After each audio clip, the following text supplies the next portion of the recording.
ஓம் சாந்தி. எல்லோரும் சந்தோஷமாக இருக்கிறீங்களா? ஸோ நாம் இப்போ வாழ்ந்துக்கிட்டு இருக்கக்கூடிய காலம் மரண காலம்னு சொல்லலாம். திடீர் மரணங்கள், ரொம்ப சின்ன வயது மரணங்கள், காரணமே இல்லாமல் இறக்கிறது அதிகம் நடந்துட்டு இருக்கிற காலகட்டத்தில் நாம் வாழ்ந்துட்டு இருக்கிறோம். ஆனால் இந்த காலகட்டத்திலும் கூட உங்களால் 100 வயது வரை வாழ முடியும். ஆனால் உண்மையிலே நாம் பிறக்கும் பொழுதே நம்முடைய உடல் பல நோய்களை உள்ளடக்கி தான் பிறக்கிறோம். ஏன்னா நம்ம அப்பா அம்மாவுக்கு இருந்த உடல் நமக்கு கிடையாது. அதேமாரி நம்ம தாத்தாக்களுக்கு இருந்த உடல் நம்ம அப்பா அம்மாவுக்கும் கிடையாது. அப்படின்னா என்ன அர்த்தம்னா, நம்மை விட நம்ம அப்பா அம்மா ஆரோக்கியமாக இருப்பாங்க அதே வயதில் அவங்க அப்பா அம்மா அதை விட ஆரோக்கியமாக இருப்பாங்க. அதுக்கு முந்தைய ஜென்ரேஷன் அதை விட ஆரோக்கியமாக இருப்பாங்க.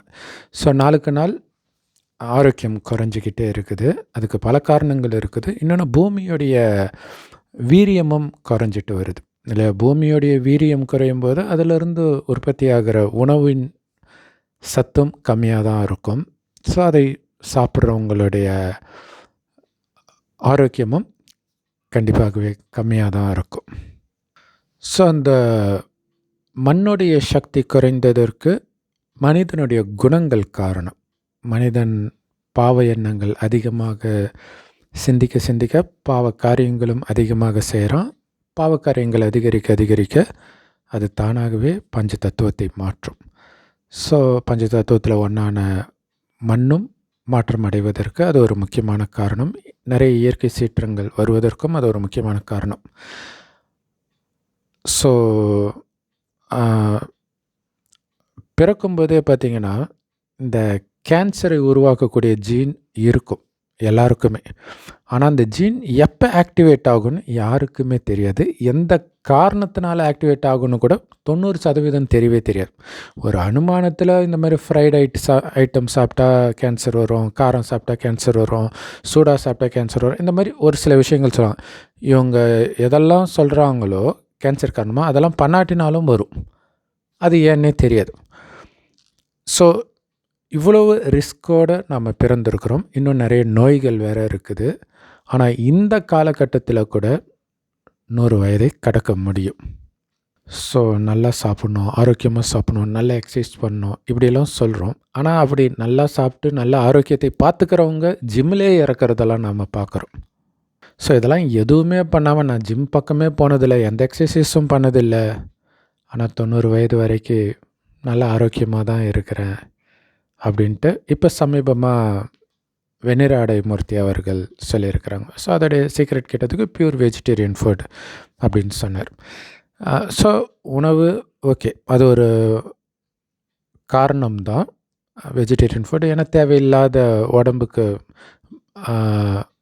ஒரு பாரமாக இருக்கக்கூடிய கொழுப்பு இதெல்லாம் திணிக்கலை அப்படின்னா ஓரளவுக்கு நல்லா தான் இருக்கும்.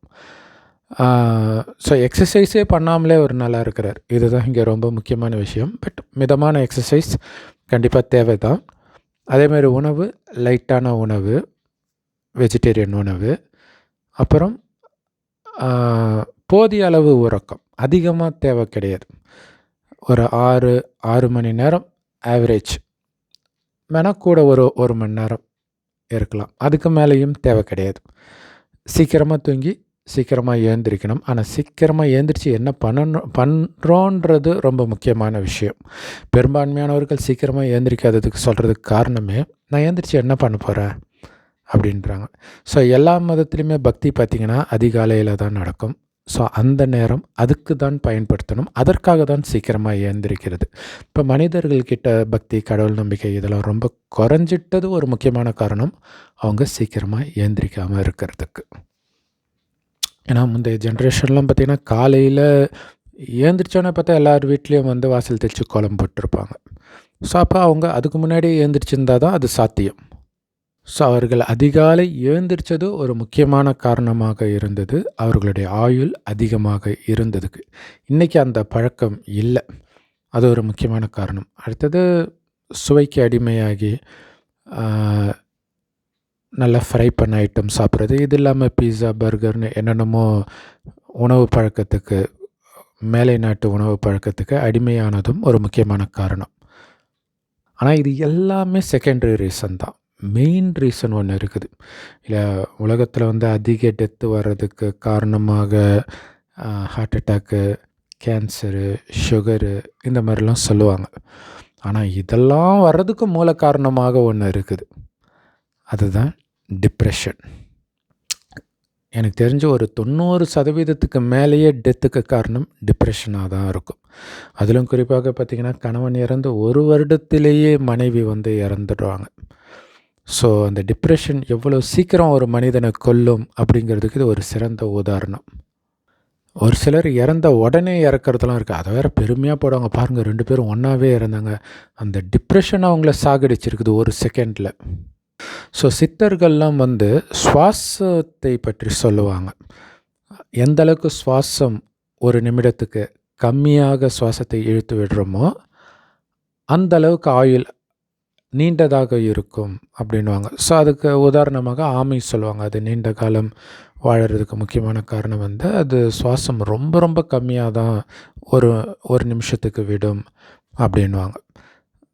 அதே மாதிரி சுவாசம் அதிகமாக விடக்கூடிய விலங்குகள்லாம் சீக்கிரமாக இறக்கிறதையும் சொல்லுவாங்க. இதில் ஒரு விஷயம் என்ன அப்படின்னா, சுவாசம் கம்மியாக ஒரு மனிதன் விடும்பொழுது அவன் நீண்ட ஆயுள் வாழ்வான்றது உண்மை. சுவாசம் அதிகரிக்கும் பொழுது அவன் சீக்கிரமாக இறப்பான்றதும் உண்மை. ஆனால் இவங்களுடைய கவனம் அந்த சுவாசத்தில் கவனம் வைக்க சொல்கிறாங்க. அதன் மூலமாக ஆயுளை அதிகரிக்க முடியுமா அப்படிங்கிறது ஒரு பெரிய கேள்விக்குறி. ஏன் அப்படின்னா,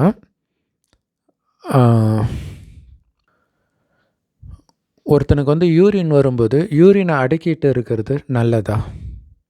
கிடையாது இல்லையா? அதே மாதிரி தான் சுவாசத்தை சில நேரம் இந்த மாதிரி கட்டுப்படுத்துறது உயிருக்கு ஆபத்தாக முடியும்.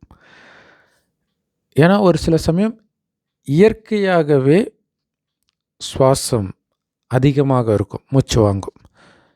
ஸோ அதாவது உடல் ரீதியான ஒரு பருமனாக இருக்கிறாங்க, உடம்பு வெயிட் அதிகமாக இருக்கும்போது மூச்சு வாங்குறது அது வேறு விஷயம், நம்ம அதை கூட போகலை. கோபம் வருதுன்னு வச்சுக்கோங்க. கோபம் வரும்போது பயங்கரமாக மூச்சு வாங்கும். அந்த நேரம் நீங்கள் சுவாசத்தை கண்ட்ரோல் பண்ணுறது யூரின் அடக்கிறதுக்கு சமம். ஸோ அது கூட அடக்கிடலாம். இது அதை விட பெரிய டேஞ்சராக மாறிடும். ஆக்சுவலாக நிறைய டெத்து காமத்தினால் ஏற்படுது. இன்றைக்கி நடக்கிற திடீர் மரணத்துக்கு அது ஒரு முக்கியமான காரணம். ஆனால் அதை யாருமே ஆராய்ச்சி பண்ண மாட்டாங்க இல்லை. கொரோனா டைமில் நிறைய பேர் இறந்ததை பார்த்தோம். தடுப்பூசி போட்டு இறந்த பிரபலங்களை எல்லாம் கூட பார்த்தோம். ஆனால் அவர்கள் காமம் சார்ந்த விஷயத்தை எண்ணம், சொல், செயல் எதன் மூலமாவது செஞ்சாங்களா அப்படிங்கிறத யாருமே யோசிக்கிறது கிடையாது. ஏன்னா அது ஹார்ட் ரேட்டை அதிகரிக்கும், சுவாசத்தையும் அதிகரிக்கும், ப்ரெஷரையும் அதிகரிக்கும். அது அந்த நேரம் கொரோனாவுடைய தாக்கமும் சேர்ந்து டெத் ரேட்டை அதிகப்படுத்துறதுக்கான வாய்ப்பு ரொம்ப ரொம்ப அதிகம். ஸோ அதேமாரி பேராசை அந்த நேரத்துலேயும் பார்த்திங்கன்னா சுவாசம் அதிகமாகும். இதனாலே வள்ளலார் அவர்கள் என்ன சொல்லியிருப்பாங்கன்னா, பேர் ஆர்வம் எதுலையுமே இருக்கக்கூடாதுன்னு. ஸோ ஆர்வம் அதிகமாக இருக்கும்போதும் சுவாசம் அதிகரிக்கும். இதெல்லாம் நம்ம இப்போ இந்த விஷயங்கள் எல்லாம் நம்முடைய கவனத்தை ஃபுல்லாக அது இழுத்துக்கும். காமமாக இருக்கட்டும், கோபமாக இருக்கட்டும், இந்த பேரார்வம், பேராசை, உங்களால் அந்த நேரம் ஒரு நியூட்ரலான மனநிலையில் இருக்க முடியாது. ஸோ அந்த நேரத்தில் தான் சுவாசம் அதிகரிக்கிறது. அவ்வளோ ஏன் உணவே நீங்கள் உங்களுக்கு பிடித்த உணவை சாப்பிடும்போது உங்களுக்கு சுவாசம் அதிகரிக்கும். ஒரு விதத்தில் அந்த சாதத்தை மென்று சாப்பிடணும்னு சொல்லுவாங்க இல்லையா, நல்லா மென்று அரைச்சி சாப்பிட்ணுன்ட்டு. அப்படி சாப்பிட்டா முதல்ல உங்களால் சுவைச்சி சாப்பிட முடியாது. அப்போ சுவைக்காமல் சாப்பிட்டீங்கனாலே சுவாசம் ஒரே சீராக தான் இருக்கும். ஸோ நிறைய பேர் சாப்பிடும்போதே இறக்கிறதுக்கு இது ஒரு முக்கியமான காரணம் இல்லையா. நிறைய நான்வெஜ் சாப்பிட்றவங்க இறக்கிறது, பரோட்டா சாப்பிட்டு விக்கி சாகுறாங்க அப்படிங்கிறதெல்லாம் பார்த்திங்கன்னா அந்த டேஸ்ட்டில் கட்ட கட்ட கட்ட கட்ட கட்டன்னு உள்ளே முழுங்குவாங்க. ஸோ அதை விழுங்கும் பொழுது அது தொண்டையில் அடப்படுறது ஒரு பக்கம், இன்னொரு பக்கம் சுவாசமும் அதிகமாகுது. ஸோ இது ஒரு முக்கியமான காரணம் டிவி பார்த்துட்டு சாப்பிடக்கூடாதுன்னு சொல்கிறது. ஏன்னா டிவியில் காட்டுற அத்தனை காட்சிகளும் உங்களுடைய சுவாசத்தை அதிகரிக்கக்கூடியது. ஏன்னா ஆர்வத்தை தூண்டக்கூடியது தான் அங்கே நீங்கள் பார்ப்பீங்க. ஸோ ஆர்வம் அதிகமானாலே உங்களுடைய சுவாசம் அதிகமாகும். ஸோ அதனால் சுவாசத்தில் கவனம் வைக்கிறதுக்கு பதிலாக சுவாசத்தை எதெல்லாம் அதிகரிக்குமோ அதை நாம் பண்ணக்கூடாதுன்றதில் கவனம் வைத்தால் போதும். தானாகவே சுவாசம் ஒரே சீராக இருக்கும், உங்களுடைய ஆயுளும் அதிகரிக்கும். ஸோ சுவாசத்தை எதெல்லாம் அதிகரிக்கும்? நமக்கு பிடித்த விஷயங்கள் அதிகரிக்கும், நமக்கு பிடிக்காத விஷயங்கள் அதுவும் அதிகரிக்கும் இல்லையா? ப்ரெஷர் ஏறும். அவனை பார்த்தாலே எனக்கு எரிச்சல் வருது, அவனை யாரோ புகழ்ந்துட்டா கூட அப்படியே அவ்வளோ ப்ரெஷர் ஏறுது. அதேமாதிரி நம்மை புகழ்ந்தாலும் ப்ரெஷர் ஏறும் இல்லையா? ஸோ அதுதான், நமக்கு ரொம்ப பிடித்த விஷயமும் நம்மளுடைய ப்ரெஷரை ஏற்றும், நம்ம ரொம்ப வெறுக்கிற விஷயமும் நம்முடைய ப்ரெஷரை ஏற்றும்.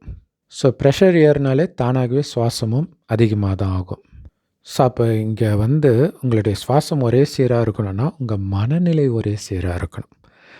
ஆக்சுவலாக ஹடயோகத்தில் இந்த பிராணாயாமம் போன்றதன் மூலமாக உங்களுடைய மனதை காம் பண்ண முடியும், சுவாசத்தை கண்ட்ரோல் பண்ணுறதன் மூலமாக அப்படின்னு நினைக்கிறாங்க. ஆனால் உண்மை என்னென்னா அது ரிவர்ஸில் பண்ணணும்.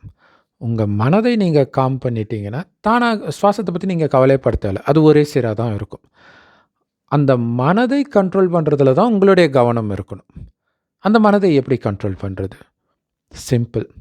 எதெல்லாம் உங்களுக்கு பிடிக்குதோ அதிலிருந்து மனதை நீக்கணும். எதெல்லாம் உங்களுக்கு பிடிக்காதோ அதிலிருந்தும் மனதை நீக்கணும். மனதை உங்கள் கண்ட்ரோலில் வச்சுருக்கணும். அந்த கலை கற்றுக்கணும். ஸோ அந்த கலையை கற்றுக் கொடுக்கறது தான் ஸ்ரீமத் பகவத்கீதை. அந்த மனம்ன்ற குதிரை உங்கள் கண்ட்ரோலில் எப்படி வச்சுருக்கிறது அப்படிங்கிறத போதிக்கிறதுனால தான் அந்த கீதையின் படமே பார்த்திங்கன்னா கிருஷ்ணர் குதிரையை தன்னுடைய கையில் பிடிச்சிட்டு இருப்பார், பின்னாடி அர்ஜுனன் இருப்பார். அந்த கீதை உபதேசம் சொல்லிகிட்டு இருக்கிறார், மனம்ன்ற குதிரையை உன் கட்டுப்பாட்டில் வச்சிருக்கிறது எப்படி அப்படின்னு. ஸோ அது எப்படி சாத்தியம் அப்படின்னா, நம்ம மயக்கத்துக்கும் சந்தோஷத்துக்கும் உள்ள வித்தியாசம் தெரிஞ்சுக்கணும். ஏன்னா இன்றைய காலகட்டத்தில் மயக்கத்தை தான் சந்தோஷம்னு நினச்சிக்கிறோம். வெளி உலகத்து விஷயங்களில் மயங்கி கிடக்கிறது, அழகான மனிதர்களிடம் மயங்கி கிடக்கிறது, அழகான பொருளில் மயங்கி கிடக்கிறது, ஃப்ரெண்ட்ஸோட அரட்டை அடிக்கிறதுல மயங்கி கிடக்கிறது, கரிமீன் போன்ற உணவுகளை சுவைப்பதில் மயங்கி கிடக்கிறது, சினிமா பார்க்குறதுல மயங்கி கிடக்கிறது, இதெல்லாம் சந்தோஷம்னு நினைக்கிறோம். ஏன் இந்த டிஃப்ரென்ஸ் சொல்கிறேன்னா, இந்த மயக்கம் தான் உங்கள் ப்ரெஷரை ஏற்றும், உண்மையான சந்தோஷம் உங்கள் ப்ரெஷரை ஏற்றாது. ஏன்னா அந்த சந்தோஷம் நம்முடைய உண்மையான குணம். அது கட்டாகும் போதெல்லாம் நமக்கு துக்கம் வரும். ஆனால் இப்போ சந்தோஷத்தின் அளவு குறைஞ்சிட்டே வருது. அப்போ சந்தோஷத்தை அதிகரிக்கிறதுக்கு, ஏன்னா சுற்றி ஒரு விதமான ஒரு பதட்டமான சூழ்நிலை எப்போவுமே இருக்குது இல்லையா? ஒரு குழந்தை பிறந்ததுலேருந்தே எப்போ இறக்கும்ன்றது அந்த எண்ணம் வந்துக்கிட்டே இருக்குது. ஏன்னா உலகம் அப்படி இருக்குது. தினம் தினம் பார்க்குற நியூஸு, குழந்தைகளுக்கு வரக்கூடிய நோய், இந்த மாதிரி விஷயங்கள். ஸோ நமக்கு துக்கத்தை கொடுக்கக்கூடிய அத்தனையும் நம்மளை சுற்றி இருக்குதுன்னும் பொழுது உண்மையான சந்தோஷம் இன்றைக்கி இல்லவே இல்லை மனிதர்கள்கிட்ட, அப்படி ஆயிடுச்சு. ஆனால் உண்மையான சந்தோஷம் ஒரு காலத்தில் இருந்துச்சு. அது எப்போன்னா 5000 வருடத்திற்கு முன்பு இதே பாரத பூமி சொர்க்கமாக இருந்தது. 2500 வருடத்திற்கு அடுத்த 2500 வருடம் இதே பூமி நரகமாக மாறுது. இந்த நரகத்தில் தான் துக்கம் ஆரம்பத்தில் கம்மியாக தான் வருது, கொஞ்சம் கொஞ்சமாக துக்கம் அதிகமாகி இப்போ துக்கத்தின் உச்சத்துக்கு வந்துட்டோம். ஏன்னா கலியுகம் அழியிறதுக்கு 100 வருடம் முன்பு சிவபெருமான் ஒரு வயோதிகர் உடலில் இந்த ரகசியத்தை சொல்கிறார். அவர் 90 வருஷம் முடிஞ்சிருச்சு. அவர் எந்த வயோதிகர் உடலில் வராரோ அந்த வயோதிகருக்கு பிரம்மான்னு பேர் வைக்கிறார். அந்த பிரம்மா வாய் வழியாக சிவபெருமான் கொடுக்குற ஞானம்தான் முரளி அப்படின்னு எல்லா பிரம்மகுமாரிகள் ராஜயோக தியான நிலையத்திலும் முற்றிலும் இலவசமாக போதிக்கப்படுது. யூடியூப் வெப்சைட்ஸ்லாம் இருக்குது, அதோட லிங்க் இந்த வீடியோக்கு டிஸ்கிரிப்ஷனில் கொடுக்குறோம், அவசியம் பார்த்து பயன்பெறுங்கள். அந்த சிவபெருமானைத்தான் அல்லாஹ் பரமபிதான்னு சொல்கிறாங்க, கடவுள் ஒருவரே. ஸோ இறைவன் அந்த முரளியில் என்ன சொல்கிறார் அப்படின்னா, சொர்க்கத்தில் சுகம் நிரம்பிய விஷயங்கள் மட்டுமே இருக்கும். அளவற்ற செல்வம் இருக்கும் எல்லாருக்குமே. அப்போ அந்த பயம் இருக்காது இல்லை? இன்றைக்கி அது ஒரு பெரிய பயம். காசு இல்லைன்னா என்ன பண்ணுறது? இந்த பயத்தில் பெரும்பான்மையானவர்கள் இருக்கிறாங்க. விலைவாசி ஒரு பக்கம் அதிகமாகிட்டே இருக்குது. நிறைய விஷயங்கள், நோயெல்லாம் வந்தால் அவ்வளோ செலவாகுது. அத்தியாவசிய பொருளுடைய ரேட்டே அதிகமாக இருக்குது. ஸோ இந்த பயம்லாம் இருக்குது இல்லையா? இந்த பயமெல்லாம் சொர்க்கத்தில் இருக்காது, யாருக்குமே இருக்காது. அங்கே இயற்கை அவ்வளோ ஃபஸ்ட் கிளாஸாக இருக்கும். இங்கே மாதிரி உணவு தட்டுப்பாடு வராது, இயற்கை சீற்றம் வராது, வெள்ளம் வர மாதிரி மழையும் பெய்யாது, மழையே பெய்யாமல் வறட்சியும் இருக்காது. சதா காலமும் வசந்த காலம். அதை விட ரொம்ப முக்கியம் என்ன தெரியுமா? மனிதர்கள் அவ்வளவு தங்கமானவர்களை கையெடுத்து கும்பிடலாம். அப்படி இருக்கும் அவங்களுடைய தெய்வீக குணம் எல்லாருக்குமே. உண்மையிலே அதனால தான் அவங்கள இன்றைக்கி நாம் இந்துக்கள் கோயில் கட்டி கும்பிட்றோம், சொர்க்கத்தில் வாழ்ந்தவர்களை. ஆனால் அவங்க எங்கே போனாங்க? எங்கேயும் போகல. மறுஜன்மம் எடுத்து எடுத்து நம்மை போல் கஷ்டப்பட்டுட்டு இருக்கிறாங்க. இப்போ நம்மை போல இல்லை, நாமளே தான் அது அப்படின்னு சொல்கிறதுக்கு தான் இறைவன் வரார் கடைசின்னு ஒரு வருடம். ஆனால் நல்ல விஷயம் என்ன? இப்போ மீண்டும் இந்த பூமி சொர்க்கமாக போகுது. ஏன்னா இது காலச்சக்கரம். சத்தியுகம், திரேதாயுகம், துவாபரயுகம், கலியுகம். கலியுகம் முடிந்து மீண்டும் சத்தியுகம். ஸோ சத்தியுகன்றது சொர்க்கம். அப்போ கலியுகம் அழிகிறதே சொர்க்கமாக புதுப்பிக்கப்படுவதற்கு தான். ஆனால் அழிகிறதுக்கு முன்னாடி இறைவன் வந்து சொல்கிறார், ஆத்மா அழியாது. ஆத்மாவில் இன்றைக்கி பாவம் இருக்குது. காமம், கோபம், பற்று, பேராசை, அகங்காரம். அந்த பாவத்தை அழிச்சிட்டிங்கன்னா சொர்க்கத்துக்கு போயிடலாம். ஏன்னா சொர்க்கத்தில் நீங்கள் இருக்கும்போது காமம், கோபம், பற்று, பேராசை, அகங்காரம்னா என்னன்னே தெரியாது. குழந்தைகள் மாதிரி பரிசுத்தமாக இருந்தீங்க. கணவனும் மனைவியும் நமக்கு ஒரு வாரிசு வேணும்னு நினைக்கும்போது மனைவி கர்ப்பமாகலே தவிர காமத்தினால் கிடையாது. காமம்னா என்னன்னே தெரியாது. அதனால தான் அவங்கள நாம் இன்றைக்கி கோயில் கட்டி கும்பிட்றோம். அப்படி இருந்ததே நாம் தானே. இப்போ மீண்டும் அதே மாதிரி ஆகுங்கள் அப்படிங்கிறார். அப்படி ஆகுன்றதுன்னா என்ன பண்ணணும் அப்படின்னா, சொர்க்கத்தில் என்ன குணம் இருக்குதோ அதே குணம் இப்போ இருக்கணும். அந்த குணம் நமக்குள்ளே வர வர இந்த பூமி சொர்க்கமாக மாற ஆரம்பிக்கும். ஸோ அந்த குணம் வரணும் அப்படின்னா சொர்க்கத்தில் எப்படியெல்லாம் இருக்கும் அப்படிங்கிறத தினம் தினம் நினச்சி பார்க்கணும். எப்படியெல்லாம் இருக்கும்? சிங்கமும் பசுவும் ஒன்றா தண்ணி குடிக்கும். அது பைபிள் குரானில் கூட இருக்குது. ஸோ ஆக்சுவலாக சொர்க்கத்தை பற்றி நிறைய விஷயங்கள் அந்த முரளியில் சிவபெருமான் தினம் தினம் சொல்லிக்கிட்டே இருப்பார். அதை கேட்கணும். அதை விட ரொம்ப முக்கியமானது, சொர்க்கத்தில் யாரும் உடல் உணர்வில் இருக்க மாட்டாங்க. இந்த உடலை இயக்கக்கூடிய ஆத்மா நான்ற உணர்வில் இருப்பாங்க. ஆத்மானா உயிர். அது பூர்வ மத்தியில் நட்சத்திரம் மாதிரி ஜொலிக்கினால்தான் இங்கே போட்டு வைக்கிற பழக்கம் இருக்குது. அந்த ஆத்மாவின் தந்தை தான் சிவபரமாத்மா. ஸோ சிவனுக்கும் நமக்கும் என்ன வித்தியாசம்? அவரும் ஆத்மா தான். ஆனால் அவர் எப்போவுமே பரிசுத்தமாக இருக்கக்கூடிய பரமசிவன், பரமபிதா, பரமாத்மா. ஆனால் நாம் ஆரம்பத்தில் தூய்மையாக தான் இருந்தோம். கடவுளுக்கு ஈக்குவலாக கொஞ்சம் கொஞ்சமாக அழுக்கு சேர்ந்துருச்சு. இப்போ அழுக்கை நீக்கிறதுக்கு எப்போவுமே தூய்மையாக இருக்கக்கூடிய சிவபரமாத்மாவை சதா நினைவு பண்ணணும். அவரை மட்டுமே நினைக்கணும். எந்த காரியம் செய்தாலும் அவரை நினைக்க நினைக்க ஆத்மா தூய்மையாகும். ஏன் நினைக்கிறோம்? தூய்மையாகிறதுக்கு. ஏன் தூய்மையாகணும்? தூய்மையானால் தான் தூய்மையான உலகமாகிய சொர்க்கத்தில் நாம் பிறக்க முடியும். ஸோ அந்த சொர்க்கத்தில் தங்க செங்கற்களால் கட்டப்பட்ட மாட மாளிகையில் இருப்போம். அப்போ எவ்வளோ பணக்காரர்களாக இருப்போம்னு யோசிச்சு பாருங்கள். ஸோ அந்த மாதிரி ஒரு உலகம், பெர்ஃபெக்டான அப்பா அம்மா, பெர்ஃபெக்டான கணவன் மனைவி, பெர்ஃபெக்டான குழந்தை, பெர்ஃபெக்டான உடன் பிறந்தவர்கள், பெர்ஃபெக்டான நண்பர்கள், எல்லாமே பக்காவாக இருக்கும். சின்ன அந்த ஏமாத்து குணம் அந்த மாதிரி விஷயம்லாம் இருக்கவே இருக்காது யாருக்கும். அப்படின்னா என்னன்னே தெரியாது. குழந்த மாதிரி பரிசுத்தமாக இருப்பாங்க. ஸோ அந்த மாதிரி உலகத்துக்கு நான் போயிட்டு இருக்கிறேன்ற அந்த ஞாபகத்தை தவிர வேறு எந்த ஞாபகமும் வேண்டாம். ஏன்னா இந்த கலியுகத்தில் நடக்கிற எந்த விஷயத்தை நினைத்தாலும், யாரை நினைத்தாலும் உங்களுக்கு துக்கம் மட்டுமே வரும். ஸோ அதனால் இன்னொன்று, இது மரண உலகம். திடீர்னு மரணம் வரும். ஒருவேளை நல்ல குழந்தை பிறகுது, நல்ல உடன் பிறந்தவர்கள் இருக்கிறாங்க, நல்ல கணவன் அல்லது மனைவி இருக்கிறாங்கன்னா கூட நல்லவர்கள் சீக்கிரமாக இறக்க வேற செய்வாங்க. ஸோ அவர்கள் மேலே வைக்கிற அன்பே அவங்க இறந்த உடனே உங்களை டிப்ரெஷனுக்கு அழைச்சிட்டு போயிடும். ஸோ அதனால தான் இறைவன் சொல்கிறாரு, ஆத்மாவை மட்டும் பாருங்கள், உடலை பார்க்காதீங்க. ஆத்மா அழியாது இல்லையா? உடலை பார்க்க தான் உங்களுக்கு பற்று வரும். ஆத்மா எப்பயும் தான் இருக்க போகுது. ஸோ ஆத்மாவை பாருங்கள். ஆத்மாவின் தந்தை சிவ பரமாத்மாவை சதா நினைவு பண்ணிக்கிட்டே இருங்க. சொர்க்கத்துக்கு போக போகிறேன்ற அந்த சந்தோஷத்தோடு நினைங்க. ஸோ அந்த சொர்க்கத்தை நினைக்க பரமாத்மாவை நினைக்க சொர்க்கம் உருவாகிட்டு இருக்குதுன்ற அந்த சந்தோஷம் உங்களுக்கு வரணும். ஸோ நினைக்க நினைக்க அந்த சொர்க்கத்தின் ஆஸ்தியை நீங்கள் சேமிக்கிறீங்கன்னு அர்த்தம். ஸோ அந்த சந்தோஷத்தில் மட்டும்தான் உங்கள் கவனம் இருக்குமே தவிர இங்கே இருக்கிற எதுலேயும் கவனம் இருக்கக்கூடாது. கரெக்டாக சொல்லணும்னா இறைவன் ஞானம் கிடைச்ச உடனே நான் செத்துட்டேன்னு புரிஞ்சுக்கோங்க. இந்த உடம்பே நான் கிடையாது, வெறும் ஒளி புள்ளியாக இருக்கிறேன். ஏன்னா உயிர் அப்படி தான் இருக்கும், அதை தான் ஆத்மான்னு சொல்கிறோம். அந்த உயிர் தான் கண் வழியாக பார்க்குது, வாய் வழியாக பேசுது, எல்லா காரியத்தையும் செய்யுது. வெறும் ஜோதியாக நான் இருக்கிறேன்னு புரிஞ்சுக்கிட்டு ஆத்மாவின் தந்தை பரமாத்மாவையும் ஜோதியாக செம்பு நிறமான ஒளி உலகத்தில் நட்சத்திரம் மாதிரி நினைவு பண்ணிக்கிட்டே இருங்க. அப்போ இந்த உடம்பே என் இது இல்லைன்னா உடல் சார்ந்த உறவுகள் என் இது கிடையாது. இந்த உடல் மூலமாக நான் சம்பாதிச்சதோ அல்லது இந்த உடல் மூலமாக எனக்கு உரிமைன்னு நான் நம்பிட்டு இருக்கிற அந்த சொத்து, இந்த மாதிரி விஷயம் எதுவுமே என் இது கிடையாதுன்னு ஆழ் மனசில் நீங்கள் பதிய வைக்கும் பொழுது உங்ககிட்டேருந்து அபகரிக்கலைன்னா பிரச்சனை இல்லை, அதை அனுபவிக்க தான் போகிறீங்க. அபகரித்தாலும் பிரச்சனை இல்லை, ஏன்னா அது உண்மையிலே என் இது இல்லைன்றதும் உங்கள் மைண்டில் ஆழமாக ஃபிக்ஸ் ஆகிடுச்சு. அதேமாதிரி உங்கள் கூட இருக்கிறவங்க நல்லவங்களாகவே இருந்தால் பிரச்சனை இல்லை, துரோகிகளாக மாறினாலும் பிரச்சனை இல்லை. ஏன்னா அவர்கள் என்னுடையவர்கள் இல்லைன்றதும் உங்கள் மைண்டில் ஆழமாக பதிய வச்சுட்டீங்க இல்லையா? நம்பின ஒருத்தர் ஏதோ பண்ணாதானே பிரச்சனை, நீங்கள் தான் யாருமே நம்பவே இல்லையே இல்லையா? நம்பலைன்னா சந்தேகப்படுறீங்கன்னு அர்த்தம் கிடையாது.